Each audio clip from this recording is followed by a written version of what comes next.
Joy we share as we tarry there, none other has ever. You're gonna experience some big tragedy, you know, like sooner or later it's coming for you, you know, deaths in the family, cancer, you know, like it's just reality. Like you get, you know, to live long enough, you're gonna run into some things. And Bob's spoken with great eloquence on this, but we have this ability to experience joy and misery kind of at the same time, you know, and the older you get, the more you can kind of get those things happening simultaneously. It's a weird thing. None other has ever known. Well, welcome to part one of this new series called The Gospel According to Avett. I'm so glad that you're here, whether the first time or have you been here for a long time. Either way, I'm glad that you're around. Now, for those of you who are confused a little bit by that title, maybe you didn't hear the intro earlier or hear the song, this is not some strange, like, extra-biblical gospel that we're talking about. We're not getting into that. Every so often, what I like to do is to help us connect our life in faith with pop culture and some things that are going on in the world. And the reason I do this, it's really two reasons. One, I do this because I want us to see the way that our life in faith is sort of a 24/7 deal, right? It happens all the time, and we can see the influences of our faith in the world wherever we look. It's not just the 1 hour on Sunday. And I also do this because I want us to see in a real way how much faith actually informs so much of pop culture. There's a way in which faith has been infused in a lot of the artists and the people that are around us, and I just want to help us kind of recognize that and call that out when we see it. And this is definitely the case for the band that we're going to be talking about, listening to their songs, thinking through things with them over the next few weeks, the Avett Brothers. Now, whether this is your first time hearing them or you're a longtime fan, these boys are actually North Carolina natives. They're not too far from here in Concord, North Carolina, where they're from. But and their family, some of them still kind of reside down in that area. But they are deep people of faith. In fact, their grandfather, Clegg Avett, he was one of the pastors in the United Methodist fold here in the area, not too far from where I'm at right now. He pastored in the late 60s up in Rutherford College, North Carolina. And he made his rounds, as so many Methodist pastors do, around our state here in Western North Carolina. And in fact, the boys and their family, many of the family members, they're still members of the United Methodist Church here in Western North Carolina. So they're deep people of faith. And what we're going to do each week is highlight one of their songs. Just a few minutes ago, you heard their song, We Americans. And then we're going to examine that song's message in light of the sort of faith that informed the lyrics in the first place, that faith that's rich and diverse. And, you know, as I listened to their catalog of songs over the last few weeks and months, just kind of going back over all that they've produced, I mean, there's some good stuff. There's some toe-tapping stuff. There's some upbeat stuff. There's a whole variety of stuff that they've put out there. And then there's some stuff that gets super, super, super deep. I mean, they take a deep dive in some of the greatest existential crises of our lives. And so when I was planning this series, really the questions that kind of came up for me is, number one, like, which songs out of the plethora of songs to choose from should I go with? And then two, what order should I go in? And at first I thought, well, you know what, I can kind of start light and just ease us into this. And then my better judgment lost out. And I was like, no, let's just dive straight into this. Let's not go in a lighthearted way. Let's just go as deep as we can, as fast as we can, as my better judgment lost out. And that's where we ended up with our song, We Americans, this morning.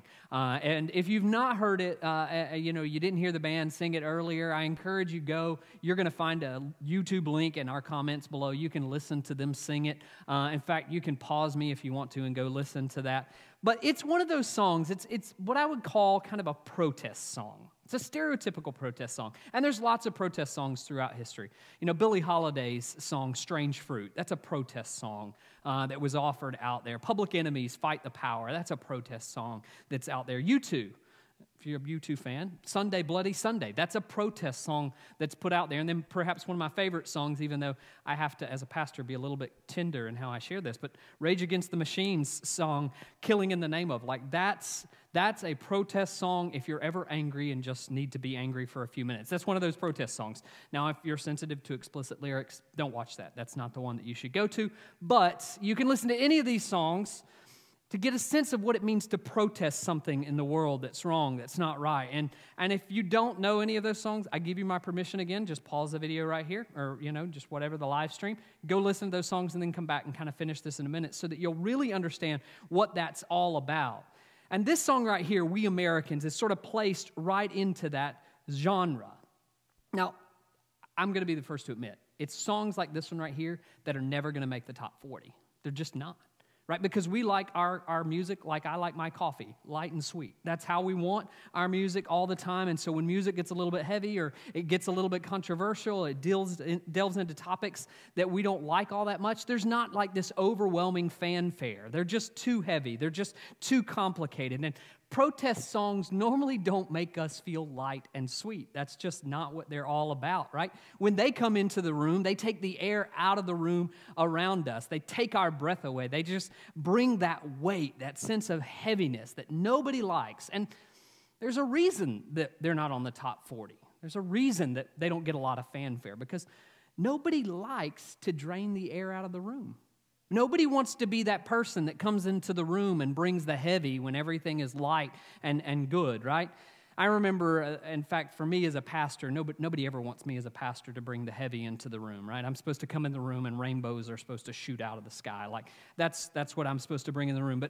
But the truth is, and you know this, I often come into rooms and I have to bring the heavy. And I remember the very first time that this ever happened, where I walked into a room or started walking into a room, and I brought a sense of heaviness into every room that I entered.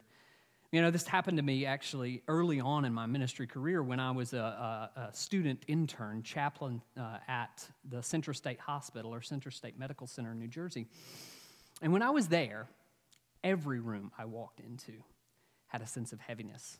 Every time I walked into a room and people saw me with my collar on, as soon as I stepped in, the heaviness sort of fell into that space. It was not light and rainbows coming all around, right?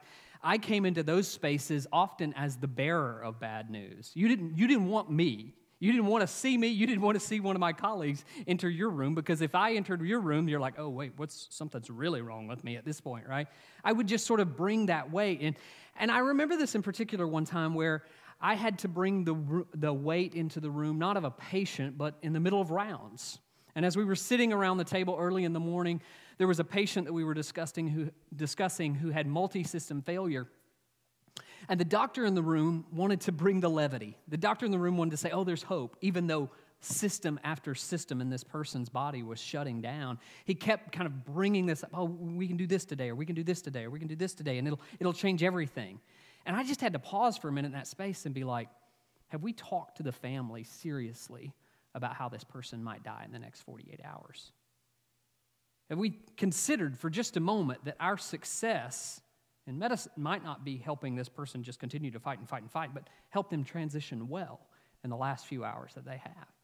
And immediately, me and the doctor are sitting at odds with one another, because he's consistently wanting to fight for life, and I'm in this space where I'm saying, yes, but death is looming. And I bring that heaviness to the table. Now, ultimately, in this case, the patient did actually start to recover. There was an unbelievable, miraculous turnaround in the next 24 hours where he did come out of a coma, his system started opening back up, and his recovery was actually was in progress.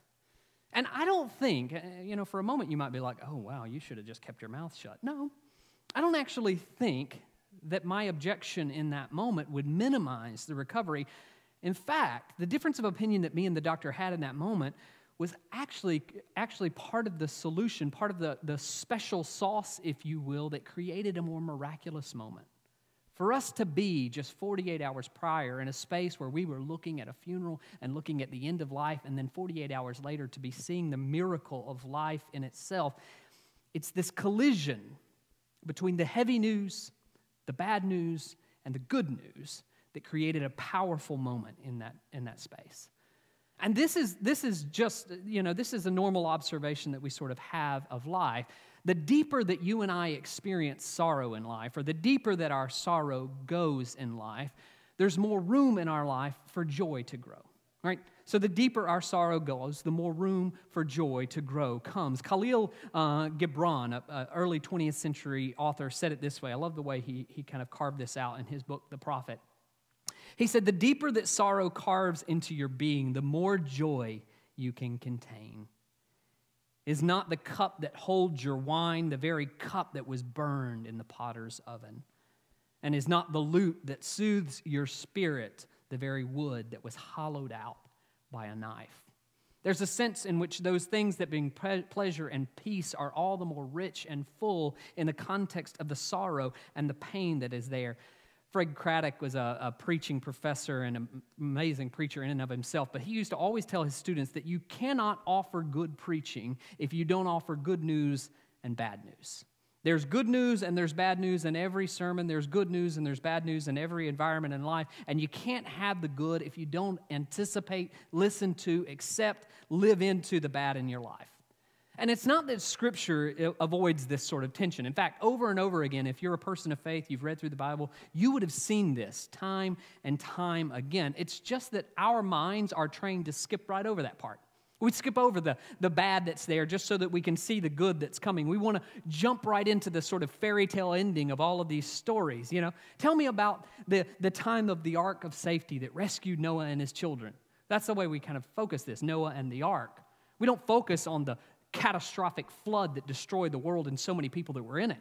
We want to skip right to that good news, that safety that's on the other side. Well, what about Daniel? Daniel, who was this great and mighty man of God. We skip right over the part about a king who would systematically suppress other people in his kingdom.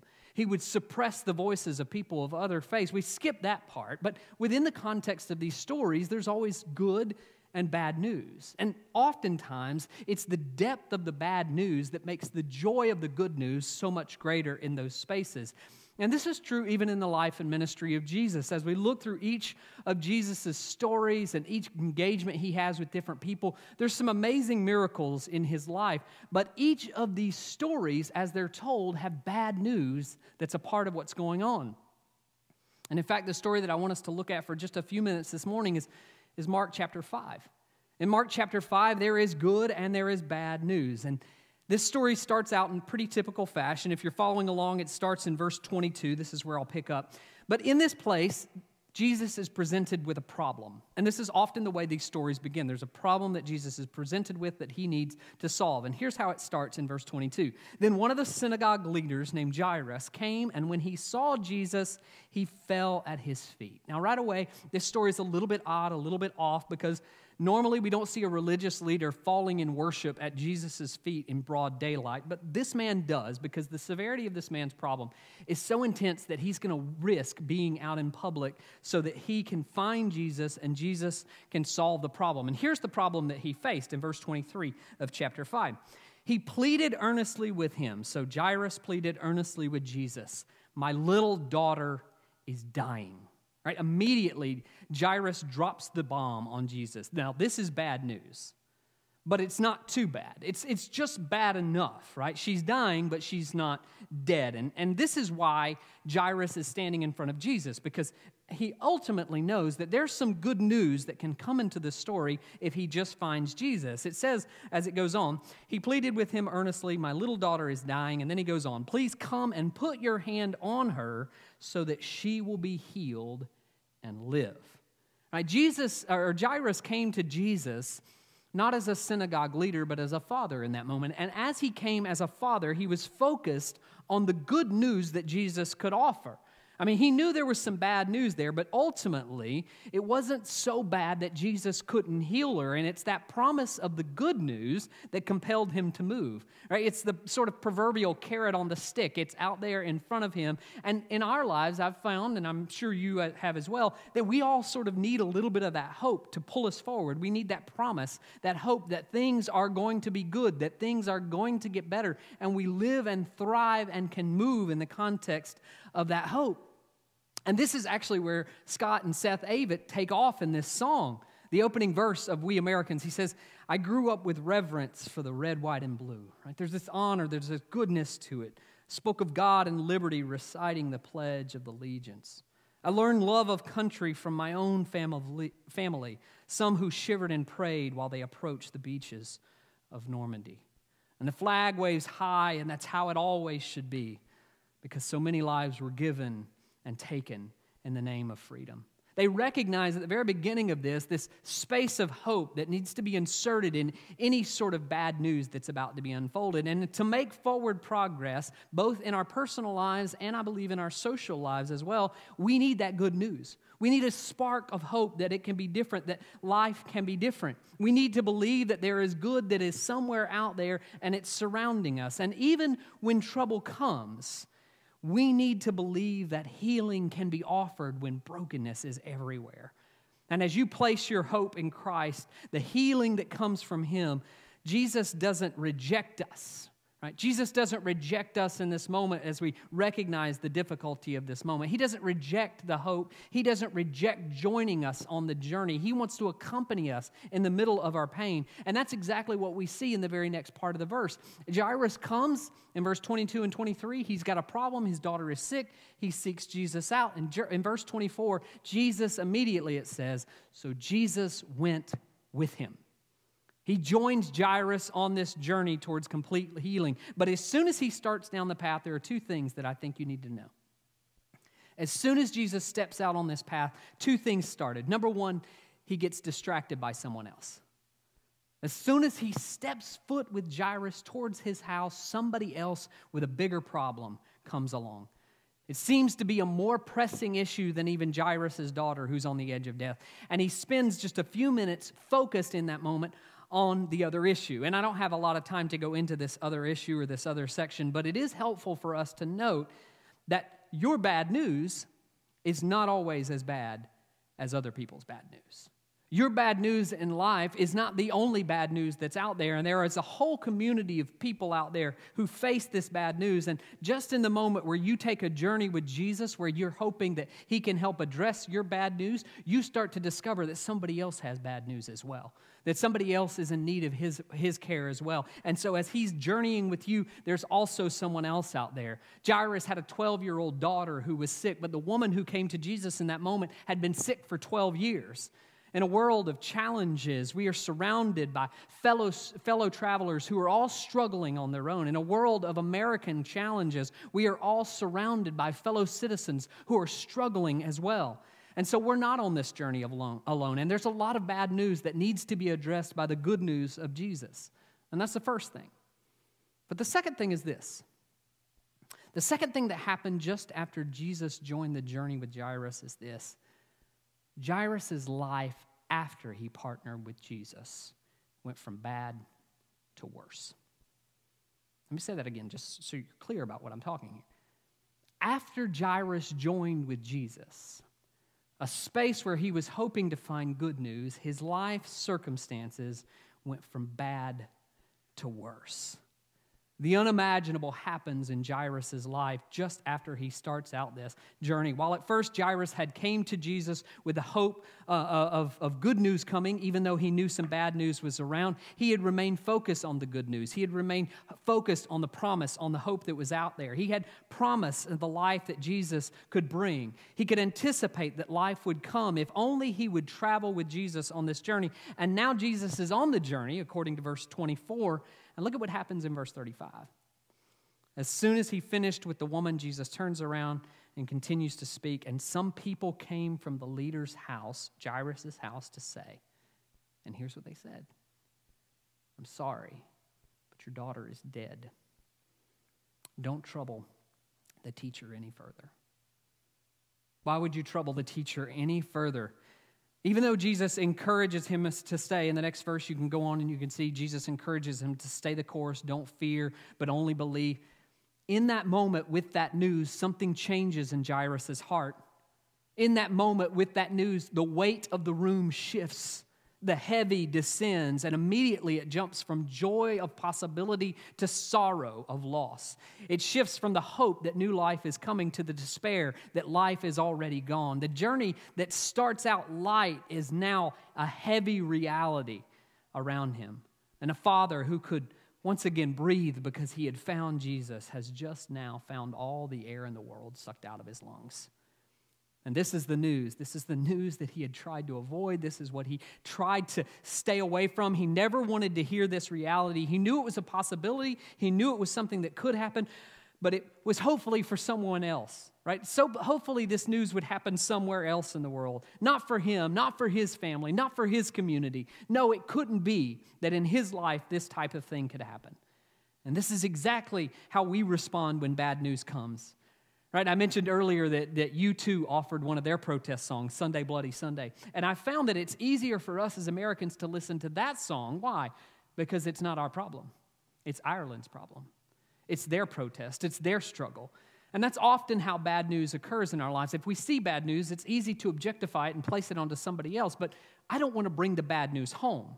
So it's why it's easy for us to listen to something like Sunday Bloody Sunday, but when we hear the words of the Avett Brothers songs in We Americans, that one's not easy to accept, right? When we hear the bad news that they talk about, a misnamed people or a kidnapped race, of children devalued and disavowed, displaced by greed and the arrogance of manifest destiny, we don't want to own that. We don't want that to be our bad news. Maybe it's somebody else's bad news, but how could it possibly be our bad news? And we get sort of discombobulated and turned around and flipped upside down because we don't quite understand what's going on. This is the space that Jairus was forced to go. This is the deep and dark and heavy place that he was forced to step into, forced to recognize and wrestle with over and over again. And so by the time Jesus and his 3 disciples and his parents all get back to the house, standing in the very center of this dark problem, as you can imagine, there's anger, there's disbelief, there's frustration, there's all sorts of negative emotions that are starting to arise when the reality of this bad news rises up. And this is where Mark tells us in verse 38, he says, when they came to the house of the leader of the synagogue, again Jairus, he saw a commotion. He saw people weeping and wailing loudly. I mean, this is what the bad news does to us. The bad news leaves us completely frustrated and hopeless, just like it did to this group of people. And in that moment, Jesus tried to refocus the crowds. He came in and he says to them, why do you make such a commotion? Why do you weep? I mean, this child's not dead, but only sleeping. This is not the bad news that you think it is. There's still hope. But just in that moment, I mean, the people are not stupid. They're standing in front of her. And in fact, Mark tells us in verse 40, they laughed at him. They're like, do you honestly think that we don't know death when we see it? Do you honestly think that we can't tell when there's bad news around us? We're not going to believe you. We don't believe that. This is what our reality is.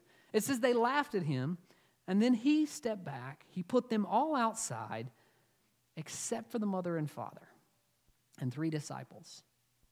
It says he took the mother and father and those who were with him, and he went into where the child was. You see, in this moment where Jesus is going to offer hope and he's going to offer good news and the possibility of life, he doesn't leave mom and dad out of the center of that bad news, but rather he pulls them in, if you can imagine this scene for just a minute, literally to see their deceased daughter. He pulls them into the scene of this tragedy. Pulls them back into the epicenter of it in this moment. And when he pulls them into this place after pulling everybody else out, then Jesus goes before the daughter. It says in verse 41, he took her by the hand and he said to her, Talitha cum, which means, little girl, wake up or get up. And immediately the girl got up and she began to walk about, and this is where we discover that she was just 12 years of age. In this place where he had invited mom and dad to come into the darkest space of their lives, he had encouraged them to continue on the journey, to keep going into that space. That's where the new hope actually erupted. That's where new life actually came. And look at how Mark ends this story out. He says, and at this, they, mom and dad, were overcome with amazement. Literally, this translation in the Greek says they were astonished with a great amount of astonishment. The way that Mark wants to spell this out, he uses this word existemi, which means literally to stand outside of oneself. Right? So it's like I got knocked outside of who I was. I was so blown away by what was going on. But I'm standing outside of myself. I'm just so overcome with what has happened. They were amazed. But why were they amazed? Why were they amazed? Were they knocked off their feet? Were they knocked out of themselves? Were they astonished in this moment because their little girl got up from asleep? No, they've seen their little girl get up from asleep every single day. That happened all the time. They're astonished in that moment because the good news came in direct collision with the bad news that they saw in their life. They walked in the room and recognized what everybody else recognized, that she was dead, that it was over, that it didn't seem like there was any space where they could go. And when they came face to face with the worst news of their lives, the best news of their life was able to happen, and they were blown away by it. They walked into that room with no hope at all. They fully accepted the stark, darkest reality of their life, and it's in that space that the light came piercing in. It's in that space that the light seemed sweeter than it ever had been before. That's the beauty of living in this place of tension where we accept both the bad and the good. Don't avoid the bad news. Don't avoid that. Don't ignore it in your world. Don't ignore it in your personal world, in your social world around you. Because here's the truth. When we choose to embrace the weight of the bad news, it's in that space that we can receive the richness of the good news. These parents came face to face with the bad news of their life, and it was in that space that God's grace still showed up. It's in that space where God's grace became overwhelming for them, and they experienced life that they had never experienced. And we often avoid spaces like this. We often kind of push them away because we can't imagine that new life or God's grace would ever come into those areas of our life. But it's amazing. It's amazing how much richer the experience of God's grace can truly be if we just live with the bad for just a moment.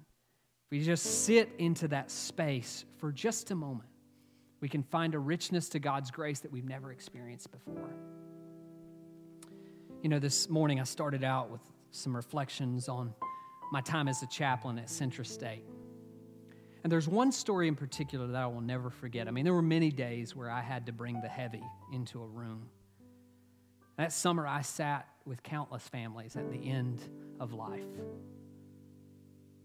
I saw the mother's tears after she had tragically lost her son. I sat beside a wife as her husband took his last breath. I saw all of these things. It was in that space where the heaviness really descended. But there was one family that I'll never forget. It was one night where I was called to the ICU. And it was in the context of a Greek Orthodox family whose mom was about to pass away. And the family had to make the difficult decision to pull mom off life support in that moment. And everybody in the family, again, it was a big family. It's a Greek Orthodox family. Had lots of kids in that family. Everybody in the family had agreed that this was the time and it was the right thing to do to release mom. Everyone except for one. One brother who lived with mom. One brother who was a caretaker for mom. One brother who had been by her side every step of this journey just could not pull himself to make that decision. And in the midst of that, he couldn't understand why others were. And it's in that space where the tension started mounting, that aggression started coming, and he became resentful of his siblings and the rest of the family. And he and the others had started feeling his family being torn apart. And as I was called to ICU that night by a nurse who thought maybe I could come and talk to the family to hear what their feelings were, I first started in the room where the mother was. And all the siblings knew that I was coming, and an interesting thing happened in that moment. Before I ever got there, this brother left. This brother who couldn't quite pull himself to it. He left the room to get some air. And I came in and I talked with the rest of the family for a few minutes, and I heard their feelings on this matter and how they were at peace with this decision. And then came the time for me to go and meet their brother. He wasn't in the room. At this point, he was in the hall, just outside the room. And the family went to get him, and it was obvious he wasn't coming back. And so instead of forcing him to come back into the room, I just followed shortly after them into the hall. And I'll never forget the moment when I stepped foot onto the end of the hallway and locked eyes with him. As soon as I stepped to the end of the hall, again with my collar on, he didn't know me from Adam, but he knew that visible sign. He broke down in tears. Immediately in that moment, something broke in him. Under the weight that I would bring into that environment, he knew why I was there. He knew the gravity of the situation that was in front of him. He knew the harsh reality that was staring him back in the face. And when I came into that space, apparently to bring the heavy, apparently to bring the weight of that reality, something amazing happened in his life where he finally was able to find the grace to accept that reality. In that moment, he was finally, under the weight of it, able to find a relationship once again with the rest of his siblings. He was able to come into alignment with them. He was able to face something that he wasn't able to face before, something that he had tried to deny over and over again. When he came face to face with that harsh reality of his life, when he came face to face with the bad news, he felt the good news sweep in over him in a way he couldn't have imagined before. The question that I have for you this morning is, what hallway of denial are you standing in? All right, we all have these. We all have these spaces where we avoid the harshness of our lives, the harsh reality of who we are individually. I know this morning you want me to bring like rainbows and hearts because it's Valentine's Day, but I got to bring the weight for just a minute. Right? I want to know where that space is in your life, that place of bad news that you don't want to go. Just like the parents, they didn't want to go into that room where their daughter was. Where's the space where you need a stark wake-up call in your life? And you need that stark wake-up call, not so it can just hurt you, but so that you can start to experience a richness of God's grace like you never have before. You can start to experience a richness of that grace on the other side that you haven't been able to imagine. And this could be personal for you. It could be personal for you because there's a reality in your life that you don't want to face. There's a conversation in your life that you don't want to have. There's a decision in your life that you don't want to make. There could be all of these things that are happening in your personal life, and that's where the darkness is, and you don't want to go there, but you know the bad news is present there. And if you take those steps, you don't know what's going to be there. But just like these parents in Scripture, if you take those steps, I think you'll find the light. If you take those steps, I think you'll discover some good news, some healing, some grace that you need, that you didn't know you needed. If you'll take those steps, things can start to be a little bit different. And even as I talk to us about our personal lives and where we are, I honestly think I would do a disservice to this song, and I would do a disservice to the Avett Brothers if I didn't in some way sort of address where we are as a society. Because there are realities of our social history that we don't like owning up to. There are realities of our past as a nation and as a group that we don't like to own up to. And we oftentimes, we don't like to own up to them because, number one, we may be uncomfortable with it. We don't want to address that. It's just uncomfortable for us. We don't want to go there. It wasn't us. It wasn't who we were, so why would we want to engage in that? And then for others of us, it's just a foreign concept, right? We don't want to address that history because it's like, well, it's not my history. I didn't feel any of that pain. Why would I want to address it? Why would I want to go there into that dark place? And so we hear songs like the one we heard today, and even some of the harshest of lyrics, we don't want to go there because it's not our pain. It's not my path. And here's what I want to say to that. As uncomfortable as it is, and as foreign as it may be, we can't afford to go down either of those options, to allow either of those options to overwhelm us.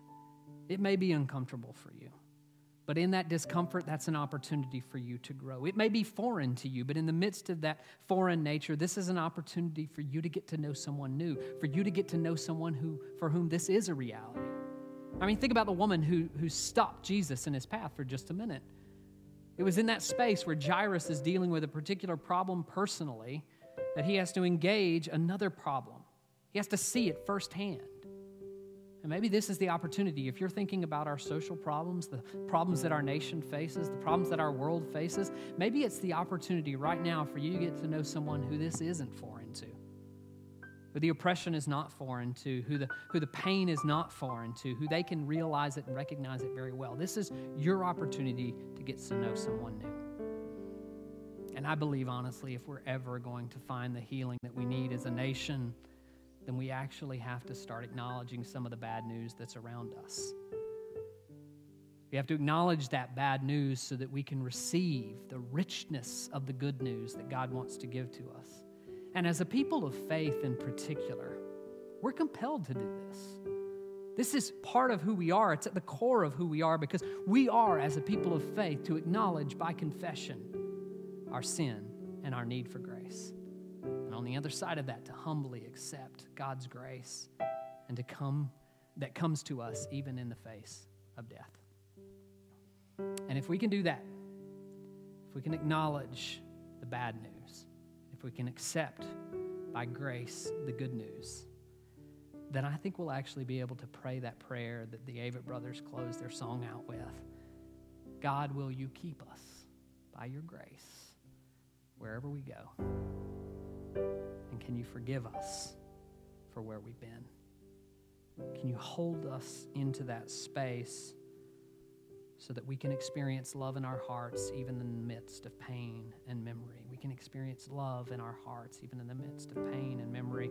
We can experience a love that comes no matter how bad the news really gets. Now, I don't know what hallway you need to go into. I don't know what space you need to go into. But I know that if today you'll take the steps to embrace some of that bad news in your life, to take those steps to go into that difficult place, there is a richness of grace that's waiting for you on the other side. Whether this is the first time that you've experienced that grace from God, or maybe it's the first time in a long time, that grace is there for you every day. And as I close in prayer, I'm going to invite you wherever you are to kind of make a moment where you can just pray with God as well, where you can lay all that on the line. You don't have to call anybody up. You don't have to let anybody else know about this bad space. You need to talk to Him about it for a few minutes. You need to allow God to sweep over you with the good news of His grace once more. Would you pray with me?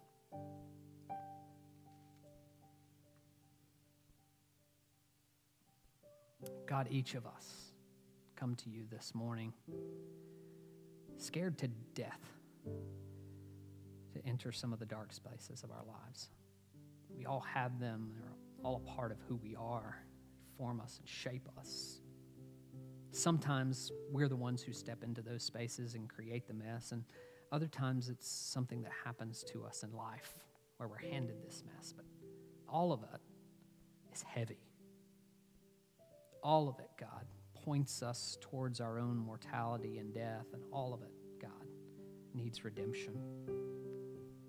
We need that as individuals. We need that as a society. We need that as a world. We need your grace to come and change our lives once more. And so, God, this morning, would you help each of us create a space of sacred confession before you, where we can acknowledge that bad news in our lives, where we can step maybe into that room that we've not been in a long time. And in that space, God, let us not be overcome with the weight of death that is there, but instead let us experience the newness of life that comes by your grace.